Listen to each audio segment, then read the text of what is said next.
تو میرے بیٹے نے مجھے آکے بتایا کہ ایک بوڑھی عورت آئی ہے باہر مسئلہ پوچھنے. توجہ کرنا ذرا بات پر اور خاص غور کرنا کہ عرض کرنے لگا ہوں. فرماتے میرے بیٹے نے بتایا کہ ابا جی بوڑھی سی عورت ہے. وہ کہتی ہے میں نے امام صاحب سے سوال پوچھنا ہے. فرماتے پردے کے پیچھے بٹھایا, میں بھی بیٹھ گیا تو بی بی آئی اور جچے تلے لفظوں میں فٹافٹ اس نے بات شروع کر دی. عورت کو حکم ہے غیر محرم سے بات کرے تو میٹھے انداز میں نہ کرے, میٹھے انداز. مرد کے لیے بھی حکم ہے بیویوں سے گفتگو کرے تو اس طرح کے جملوں میں نہ کرے جس سے توجہ پیدا ہو, موٹی سی دو حرفی بات کرے. یہ سارے میرے بھائی ان چیزوں کا دھیان رکھا کرے. عورت غیر محرم کے ساتھ میٹھی گفتگو کرنا, دلوں میں کجی پیدا ہو, یہ منع ہے. امام صاحب فرماتے ہیں بوڑھی تھی پر اس نے بات چھیڑی پردے کے پیچھے بیٹھ کے تو بڑے جچے تلے 2-3 جملوں میں کہنے لگی امام صاحب مسئلہ پوچھنا ہے. فرمایا پوچھو. کہتے میں بڑا تیار تھا اور میں اللہ نے بڑا علم سے انہیں نوازا تھا. کہتے میں پریشان کبھی نہیں ہوا تھا, لیکن یہ بی بی پریشان کر گئی. یہ متقی لوگ تھے. فرماتے ہیں میں نے کہا بی بی پوچھو. کہنے لگی حضور میں نا محنت کی کمائی سے روٹی کھاتی ہوں, چرخہ رکھا ہوا ہے, سوت کاٹ کے اس کی کمائی کھاتی ہوں, سارا دن مزدوری کرتی ہوں, کبھی کبھی کام رہ جاتا ہے تو 14ویں کے چاند کی روشنی میں چھت پہ بیٹھ جاتی ہوں تو چرخہ کاٹتی ہوں. بادشاہ کا لشکر میرے قریب سے کبھی کبھی گزرتا ہے, ان کے پاس بڑی بڑی لالٹینیں, بڑے بڑے ان کے پاس روشنی کے بندوبست ہوتے ہیں.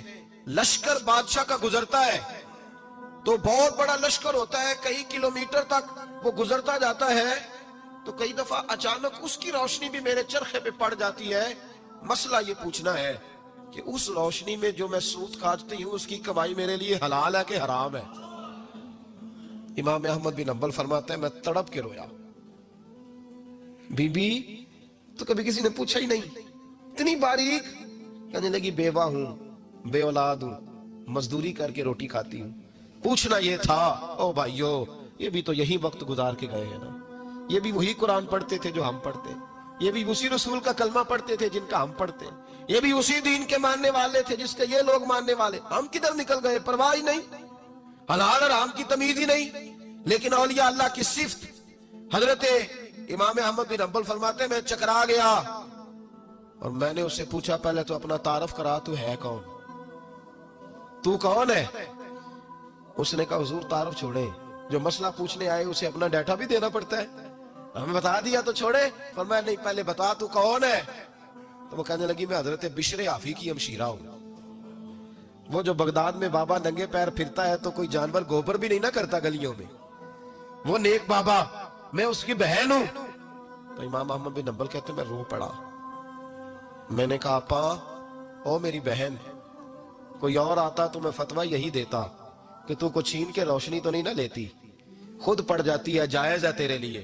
لیکن تو چونکہ بشر حافی کی ہمشیرہ ہے تو تیرے لیے جائز نہیں, تو نہ یہ کر, تیرے لیے تقوی والا فیصلہ ہے میرا, تقوی والا, تو نہ یہ کام کر. امام احمد بن حنبل فرماتے ہیں بی بی چلی گئی پر میں ساری رات روتا رہا. وَقَانُوا يَتَّقُونَ, یہ پرہیزگار لوگ تھے. او بھائی ولی کی کرامت یہ تھوڑی ہے کہ جب سے میں گیا ہوں پھونک مروائی ہے تو میری دکان بڑی چلی. یہ کوئی علامت ہے ولی ہونے کی؟ کس چکر میں پڑ گئے؟ اولیاء اللہ کی علامت یہ ہے کہ وہ تیرے اندر سرور ڈال دے رسول اللہ کی محبت کا. ولی اللہ کی علامت اقبال کہتے ہیں وہی ہے تیرے زمانے کا امام برحق جو تجھے حاضر و موجود سے بیزار کرے اور موت کی شکل میں دکھلا کے تجھے جلوائے یار, زندگی تیرے لیے اور بھی دشوار کرے, مشکل کر دے, تیرا مرنے کو دل کرے, تیرا دل کرے کہ مروں گا تو محبوب کے جلوے پھر سے نظر آئیں گے. وہی ہے تیرے زمانے کا امام برحق.